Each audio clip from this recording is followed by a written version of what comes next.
আসসালামু আলাইকুম রহমতুল্লাহ। সুপ্রিয় বিবি অনার্স শেষ বর্ষের শিক্ষার্থীবৃন্দ,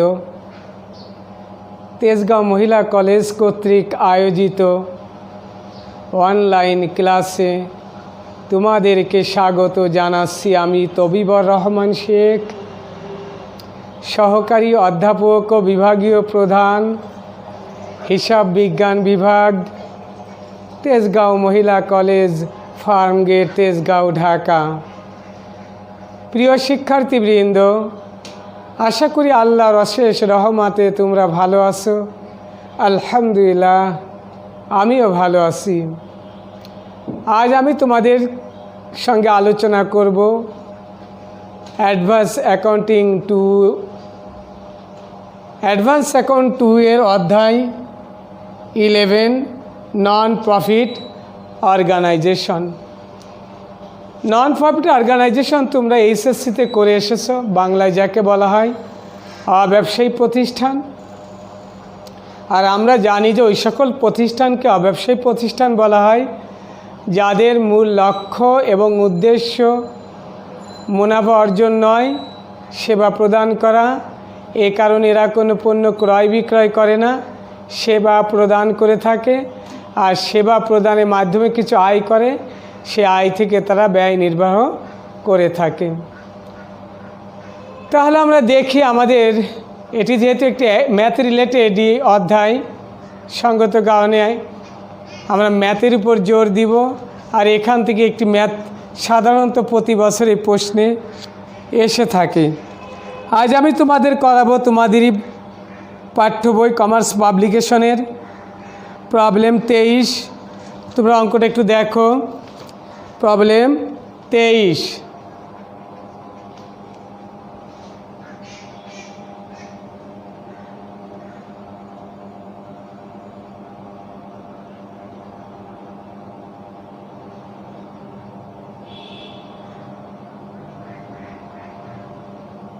প্রবলেম 23,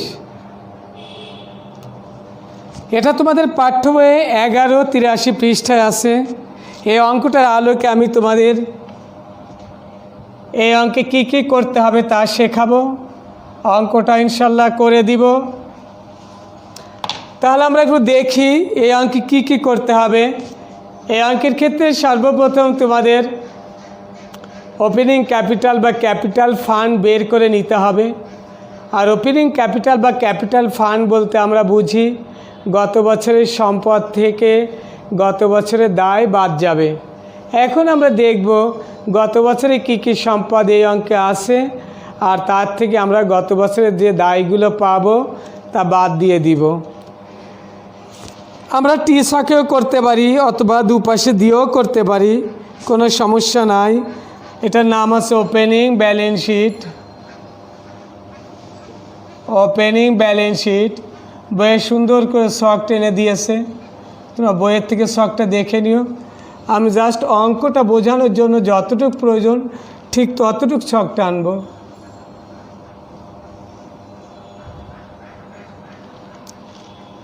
বাম পাশে আমরা লিখব অ্যাসেট, ডান পাশে লিখব লায়াবিলিটিস। এটা কোশ্চেনে সাধারণত চায় না, কিন্তু আমাদের পরবর্তীতে যেটা দরকার ইনকাম অ্যান্ড এক্সপেন্ডিচার অ্যাকাউন্ট এবং ব্যালেন্স শিট। এই ইনকাম অ্যান্ড এক্সপেন্ডিচার অ্যাকাউন্ট এবং ব্যালেন্স শিট করার জন্য এই ওপেনিং ক্যাপিটাল বের করার প্রয়োজন হয়। আর এ কারণে আমরা এটা সর্বপ্রথম করে নিব। আমরা একটু দেখি এখানে কি কি প্রারম্ভিক সম্পদ আছে। দেখো, বছরের শুরুতে একটা ক্যাশ দেওয়া আছে 205 টাকা। সাবস্ক্রিপশন মানে চাঁদা। বকে আছে ডিউ। আয়ের বকে আমরা জানি, আয়ের বকে সবসময় কি সম্পদ। এটি দেখো, তোমাদের 1 নম্বর সমন্বয়ে বলা আছে 2014 সালের চাঁদা বকে আছে 9 টাকা। 2014 সাল বলতে এটা গত বছরের, অঙ্কটা 15 সালের। আর গত বছরের সম্পদ এবং গত বছরের দায় নিয়ে করতে হবে এই ওপেনিং ব্যালেন্স শিট।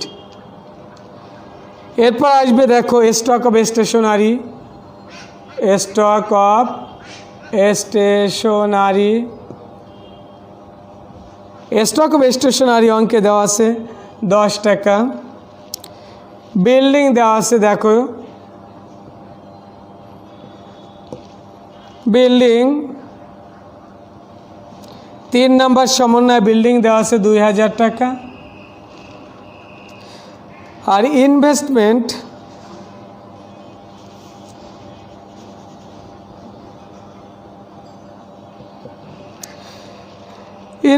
একটু খেয়াল করো, ইনভেস্টমেন্টের পরিমাণে অঙ্কে দেওয়া নেই, তবে যে রিসিপ্ট অ্যান্ড পেমেন্ট অ্যাকাউন্ট দিয়েছে সেখানে 5% ইন্টারেস্ট অন ইনভেস্টমেন্ট 200 টাকা, অর্থাৎ সুদ দেওয়া আছে, পার্সেন্টেজ দেওয়া আছে। তাহলে আমাদের এটা ঐকিক নিয়মে বের করে নিতে হবে। কীভাবে? 5%-এ 200 টাকা, একে কত, 100 কত, তাহলে আমাদের আসবে 4000 টাকা। আমাদের এই কয়টা আইটেম সম্পদ পাশে আসবে, আর এই অঙ্কে দায়ের পাশে কোনো আইটেম নাই। এখন আমরা সম্পদকে দায়ের পাশে নিয়ে যাব, কারণ দায়ের পাশটা ছোট, সমপরিমাণ টাকায় ব্যালেন্স বের হবে, কারণ এখানে কোনো আইটেম নাই। এটার নাম ওপেনিং ক্যাপিটাল ফান্ড বা শুধু ক্যাপিটাল ফান্ড আমরা লিখতে পারি। আর এই ক্যাপিটাল ফান্ড চলে যাবে কোথায়? আমরা যে ব্যালেন্স শিট করব, ব্যালেন্স শিট এটা নন প্রফিট অর্গানাইজেশনের মূলধন হিসেবে বিবেচিত হবে। এটা তোমাদের সবসময় অঙ্কের শুরুতে করে নিতে হবে। 2 নম্বরে আমাদের যেটা করতে হবে সেটা রিকোয়ারমেন্টে চেয়েছে, সেটা হচ্ছে ইনকাম অ্যান্ড এক্সপেন্ডিচার অ্যাকাউন্ট। আমরা জানি যে নন প্রফিট অর্গানাইজেশন একটি অলাভজনক প্রতিষ্ঠান, এদের মূল লক্ষ্য মুনাফা অর্জন নয়, এ কারণে এরা প্রফিট অ্যান্ড লস অ্যাকাউন্ট নির্ণয় করে না, ইনকাম সামারি করে না। এরা আয় এবং ব্যয়ের হিসাব রাখে এবং আয় এবং ব্যয়ের শেষে যে উদ্বৃত্ত বের হবে সে উদ্বৃত্তটা বের করা হয়। তাহলে আমরা এখন ইনকাম অ্যান্ড এক্সপেন্ডিচারের ছকটা টেনে ফেলি। বইয়ে সুন্দর করে ছক দেওয়া আছে, ইনকাম অ্যান্ড এক্সপেন্ডিচার অ্যাকাউন্ট। আমরা বইয়ের নিয়মেই করলাম, বইয়ে যেমন স্টেটমেন্ট ফরম্যাটে করেছে অনুরূপই আমরা করলাম, তাহলে তোমাদের বইয়ের সঙ্গে মিলাইতে সহজ হবে। প্রথমে আমরা ইনকামগুলো লিখব। ইনকাম কী কী? ইনকামটা দেখো রিসিপ্ট পাশে নন প্রফিট অর্গানাইজেশনের রিসিপ্ট অ্যান্ড পেমেন্ট যেটা দেওয়া আছে। সাবস্ক্রিপশন চাঁদা 2015 সালে 422 টাকা, এর সঙ্গে বকেয়াটা যোগ হবে। প্রফিট ফ্রম স্পোর্টস এটাও একটা ইনকাম। ইন্টারেস্ট অন ইনভেস্টমেন্ট এটাও একটি ইনকাম। তাহলে আমরা ইনকাম পেলাম 3টি। প্রথমে আমরা লিখব সাবস্ক্রিপশন। সাবস্ক্রিপশন অর্থ চাঁদা। চাঁদার পরিমাণ দেওয়া আছে দেখো কোশ্চেনে 422। আবার সমন্বয়ে দেখো 1 নম্বর সমন্বয়, দেয়ার আর 450 members cash pain and annual subscription টাকা অন, অর্থাৎ 450 জন মেম্বার। এই মেম্বারের প্রত্যেকে চাঁদা দিবে 1 টাকা করে, তাহলে চলতি বছরে চাঁদা বাবদ আয় হবে 450। তো অলরেডি আমরা পেয়েছি 422, তাহলে বাকিটা ডিউ মানে বকেয়া কত টাকা? 28 টাকা। তাহলে আউটার কলামে চলে যাবে 450। এছাড়া আরও 2টা ইনকাম আছে, প্রফিট ফ্রম স্পোর্টস, এর পরিমাণ দেওয়া আছে দেখো তোমরা বইয়ে 310। আর একটা ইনকাম আছে interest on investment. Interest on investment এর পরিমাণ দেওয়া আছে 200। এই 3টা এই অঙ্কে আয় হিসেবে বিবেচিত হবে, আর আমরা 3টা যোগ করলে পাবো 960। এটাকে বলা হয় টোটাল ইনকাম। Total income. এখন আমরা টোটাল ইনকাম থেকে টোটাল এক্সপেন্ডিচার বাদ দিয়ে দিব। টোটাল এক্সপেন্ডিচার কোন পাশে থাকবে? দেখো রিসিপ্ট অ্যান্ড পেমেন্ট অ্যাকাউন্টের ডান পাশে পেমেন্ট সাইডে দেওয়া আছে। এখানে পর 5টি এক্সপেন্স লিখেছে। এই 5টি এক্সপেন্স যোগ করে আমরা কি করব? এর থেকে বাদ দিয়ে দিব।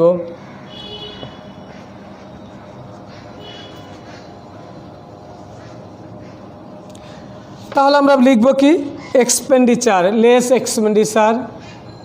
এক্সপেন্ডিচার বা এক্সপেন্স আমরা লিখতে পারি।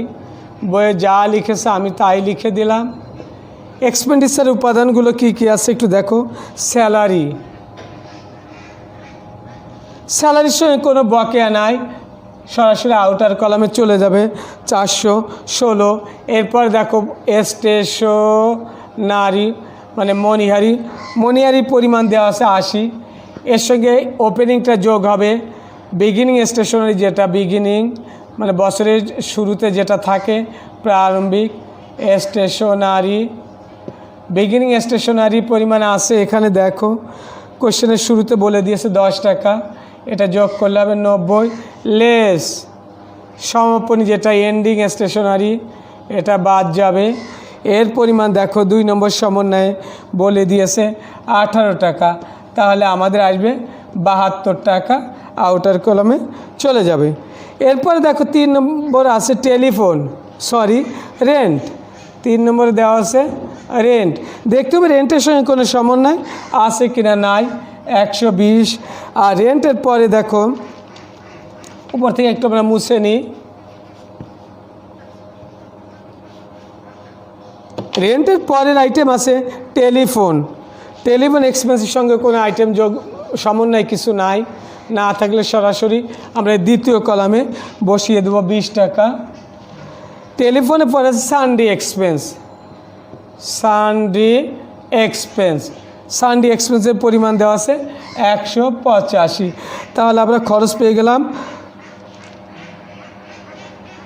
আরেকটা খরচ আছে সমন্বয় একটু দেখো, এটা হচ্ছে 5% ডেপ্রিসিয়েশন। তাহলে আমরা লিখব ডেপ্রিসিয়েশন মানে অবচয় এক্সপেন্স। এখানে সম্পদ আছে বিল্ডিং, এরপর 5% যদি ধরা হয় 2000 টাকা 5% হলে 100। তাহলে আমাদের মোট খরচের উপাদান হলো কয়টি? 6টি। এই 6টি খরচ যোগ করলে আমরা পাবো হলো 917। আর আমাদের ইনকাম বের হয়েছিল 960, আগেই বের করেছি। এখন যদি আমরা বিয়োগ করি পাবো 47 টাকা। তাহলে আমাদের আয় বেশি ব্যয় কম, তাহলে হবে ইনকাম আবার এক্সপেন্ডিচার। তাহলে এক্সেস অফ কথাটা এইভাবে লিখতে এক্সেস অফ ইনকাম যেহেতু বেশি হয়েছে ইনকামটা আগে লিখবা, ইনকাম ওভার এক্সপেন্ডিচার। কি শিখলাম আমরা? এক্সেস অফ ইনকাম আবার এক্সপেন্ডিচার, অর্থাৎ আয় যদি ব্যয় অপেক্ষা বেশি হয় তাহলে এটি এক্সেস হবে কার অপেক্ষা? এক্সপেন্ডিচার হবে অপেক্ষা। এই জন্য লিখতে হবে ইনকাম আবার এক্সপেন্ডিচার। আমরা দ্বিতীয় ধাপটি শেষ করলাম।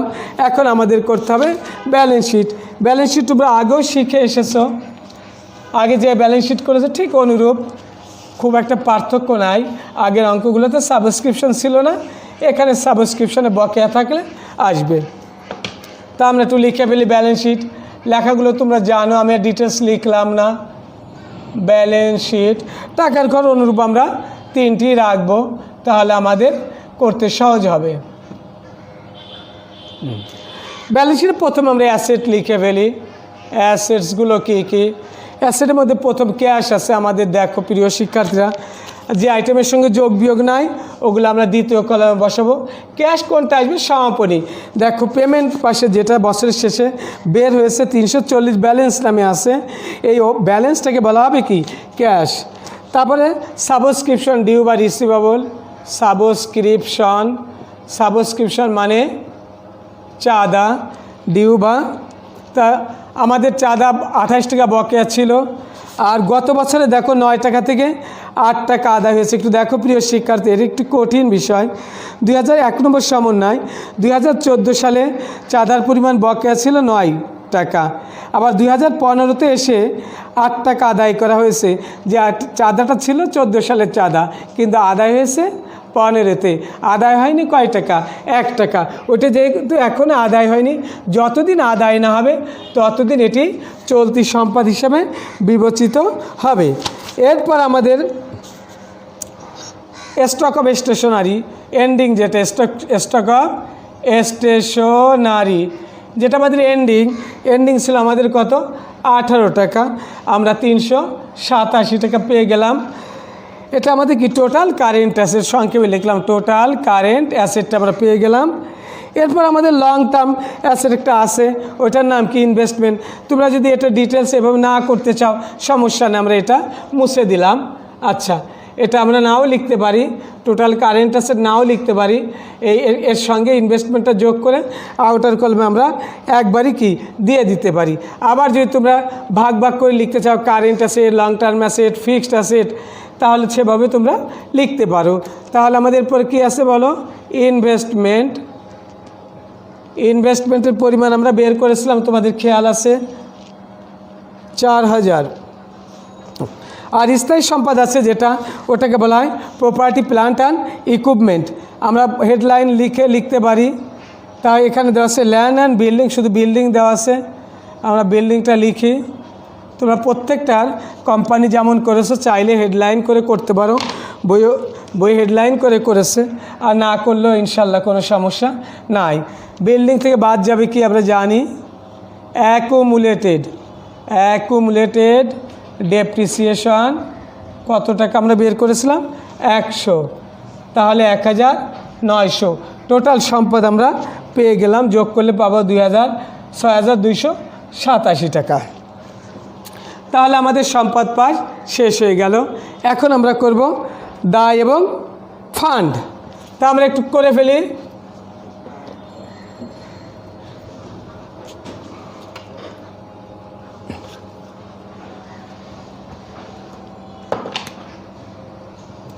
লাইবিলিটিস অ্যান্ড ক্যাপিটাল ফান্ড লিখতে হবে কি, liabilities and capital fund. Liabilities কোনগুলো আছে একটু আমরা একটু দেখি।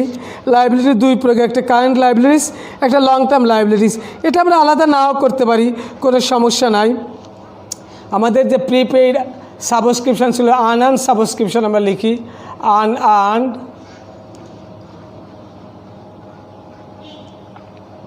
সাবস্ক্রিপশন। আনআর্নড মানে অনুপার্জিত অগ্রিম, অ্যাডভান্সও লিখতে পারো।